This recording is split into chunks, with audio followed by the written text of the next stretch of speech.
Ever since The Wired came out with their massive info drop on the PlayStation 5 and all of the specifications and the power that the PlayStation 5 will be bringing to the table, there's been a lot of talk about the console. We're probably not going to see it anytime soon, not at the end of 2019, probably by the end of 2020. And with such a long time to go until the release of the PlayStation 5, there is still a lot of uncertainty surrounding a lot of things. Most notably, I think the topic that the majority of people are talking about, and it's always a topic of discussion whenever a new console or any new piece of hardware comes out, that is of course the price. And PlayStation has had such a shoddy history with pricing. Many would point towards the PlayStation 3's now famous price point of $599 US being the death sentence to that console initially.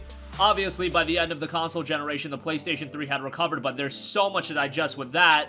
And Sony needed to do an absurd amount of things to actually recover it with the PlayStation 3, and usually most people point towards the pricing of the PlayStation 3 to be the main factor of the negative start, and obviously with the PlayStation 4, they really got it right, especially beating out Microsoft. The PlayStation 4 was priced at $400, and remember, while the Xbox One did come with Kinect bundled in, not a lot of people wanted Kinect, and that made the Xbox One cost a whopping $500. Obviously, there was a lot of other reasons the PlayStation 4 dominated the Xbox One, but I think that $100 price differential was a big deal. So you would think going into the next generation of consoles, Sony would think in the back of their mind, hey, we gotta price the PlayStation 5 at $400 once again. That is really the sweet spot in where a lot of people are gonna pick the console up. However, I have a very hard time believing that the PlayStation 5 will be priced at $400, and I think a lot of you guys are on that boat with me based on the information that's been given to us at this point. And if you're unaware, let's just quickly go through all of the information as far as the specifications are concerned, and we'll break down with everything why a $400 price point just seems like such a far cry. Even if it's a year and a half down the line, the information we have points to this console being at least $500, and I don't think a $600 price point is out of the realm of possibility. Okay, so Sony has been very forthright in revealing the PlayStation 5 specs. We do know that the PlayStation 5 will contain an AMD chip that has a CPU based on the 3rd generation Ryzen. Now, Ryzen on the PC side of things has inherently been known as the CPU that offers great performance, but also offers it at a great budget. There are a lot of Ryzen CPUs that are quad cores that are available for a little over $100. And of course, you can't do a direct comparison, but just know Ryzen offers great performance at a great price. This CPU that the PlayStation 5 will have, however, will have 8 cores of the 7nm Zen 2 microchip, so it is going to be a pretty beefy CPU. As far as graphics are concerned, that'll be driven by AMD as well, a custom version of Radeon's Navi line. Now, the real kicker with this is that the graphics chip will support ray tracing. Now, if you're unaware of what ray tracing is, just know it's only been recently introduced onto the PC side of things, and if you want to support ray tracing on PC, you need to buy one of the newer NVIDIA graphics card. The RTX 2060 is the entry-level ray tracing GPU, and that is a whopping $350, and even with a 2060, you are really foregoing on a lot of performance if you have ray tracing enabled on a lot of games like Battlefield 5. So you're talking a $350 GPU, but ideally, if you want to take advantage of ray tracing, you would have a 2070, 2080, or a 2080 Ti. The 2080 Ti, guys, is a very, very expensive GPU, and that alone, the price of the 2080 Ti would eclipse the cost of a console that you guys are willing to pay for. I mean, anything above $600, I think at that point, you are shutting out a large mainstream audience to your console, and even at $600, I'll break down why I don't think it would be as crazy as most people, but even at $600, there will be people that are shut out from the console. Okay, so we know the CPU is going to be really good. We know the GPU is probably going to be really good, especially if it's supporting ray tracing. Oh, and by the way, they are touting that it's going to support 8K gameplay. Now, I don't know what you're going to do 8K with the PlayStation 5. I don't care how good of a GPU you have. If you want to comfortably run games at 8K, okay, maybe you're playing like Tetris or Pong at 8K. If you're playing like the next God of War at 8K, I don't think that's going to be happening. 4K gameplay can't be readily done right now, even on the highest end of hardware. If you look at the top of the line games, a game like Metro Exodus is incredibly difficult to run, and to run that at 4K on the highest end PC, even that's going to struggle a little bit. But now we're talking a budget box possibly supporting 8K gameplay. Yeah, that's completely out of the realm of possibility, and I think that's promotional talk more than anything, but hey, what do I know? Maybe Sony's got the black voodoo magic for that. However, outside of the CPU and outside of the GPU, which are already incredible, So looks like the PlayStation 5 will be foregoing a traditional hard drive in favor of an SSD specifically designed for the PlayStation 5 that will incredibly increase load times. Now, if you guys are unaware, an SSD already completely lapses a traditional mechanical hard drive. It is so much faster, and right now SSDs are coming down in price as far as the PC is concerned, but if you want to get, you know, a 500 gigabyte SSD, that is still an $80 to $100 component, and ideally you would think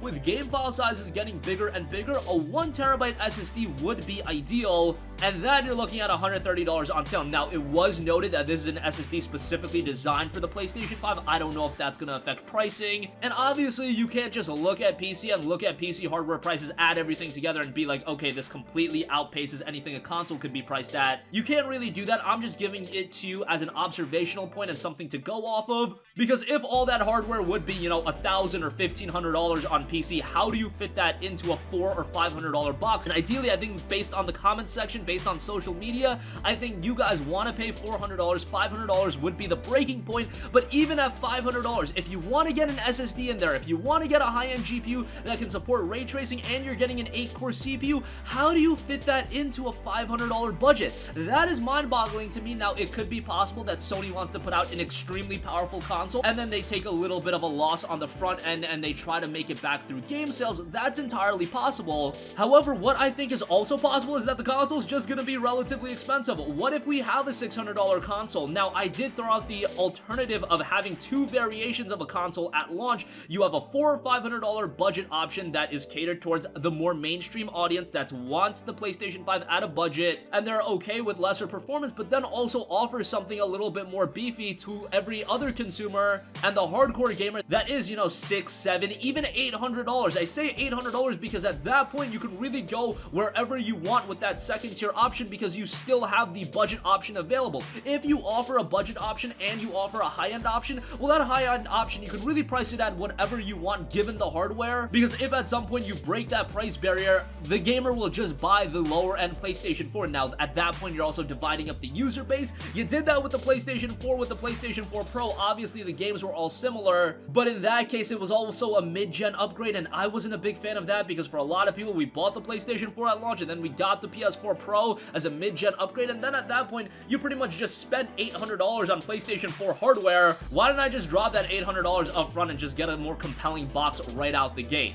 Now, obviously, me even throwing out the notion of $800 has you guys scratching your head, but I only offered you guys an obscenely expensive price point if they go the route that I've been wanting in two different variations. I see a lot of other people are starting to get on board with this because we are getting climatized where some people, that is the operative word, some people are being open to spending more money on a console. Look at all the money that people are dropping on gaming PCs. Some people drop north of $1,000, and in most cases, people are dropping at least $800 on their gaming PC, especially if you want a middle-of-the-line build. Now, obviously, with a PC, you can do a lot more than a traditional console, but you guys get the idea. I do think it's being normalized where people are at least open to the idea and the suggestion of, hey, a $400 console was great, but if we have to drop $500 or $600, maybe even $700 if it is a double tier option, I think people are getting more open to that. And I also offer you to the point, yes, people look back on the PlayStation 3 and look at it as a $600 flop of a box, and you always see that $600 price point mentioned over and over again. And I offer to you that yes, that $600 was important to an extent. However, look at all of the other issues the PlayStation 3 had surrounding it. You had that crazy cell architecture, which a lot of developers didn't want to develop for, thus limiting a lot of games even coming to the PlayStation 3. There were a lot of notable third-party games that just didn't release on the PlayStation 3, but they would be available on the Xbox 360, which competitively was a $200 cheaper box. I believe at the time it was priced at $400 if you wanted the version with the hard drive and whatnot. So that was the route you were gonna go. But if you actually offer a compelling box at a higher price with all of the games and you showcase that you're actually getting what you're paying for, I think people would be more open to the idea of dropping more money on a PlayStation 5. I really think that was the issue with the PlayStation 3. You weren't getting what you paid for. That cell architecture, yes, by the end of the PlayStation 3's life, you started seeing games like The Last of Us, Uncharted 3. Those games looked incredible. Even God of War 3 a little earlier on. Those games looked incredible, but all that happened a little bit too late, and also by that point, the PlayStation 3 had dropped in price and it was a completely different landscape. There isn't really a fair comparison point I can offer to you guys. It's just that notion of, oh, the PlayStation 3 was priced at $600, so the PlayStation 5 can't be priced that highly. And I do think a $600 price point right out the gate would be expensive for a lot of people. I do think that would limit a lot of people from buying the box, but I think I'm a little bit more open to that suggestion than most of you guys.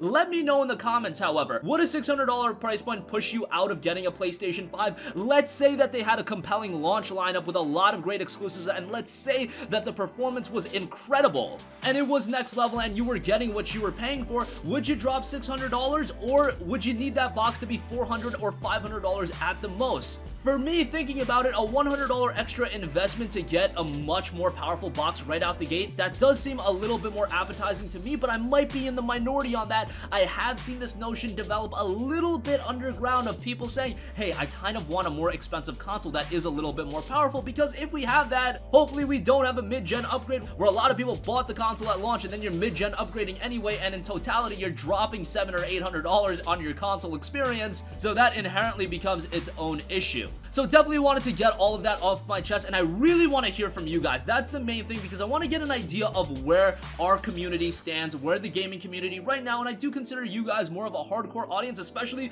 for a channel like this that does cover deals, that does cover gaming on a budget. The idea of $600 is going to be off-putting to a lot of you guys, but that's why I want you to sound off with all of your thoughts in the comment section down below. That's going to conclude this video. Thank you for watching, and goodbye. Hey guys, we hope you enjoyed the video, and if you did, make sure to hit the subscribe button, and if you're already subscribed, do us a favor and hit the bell icon. This way you'll be notified whenever we post a new video. That's the best way to keep up with all of our uploads, and we usually try to upload 2 videos a day. And with the bell icon hit, you'll be notified whenever we do upload a video. As always, thanks for watching.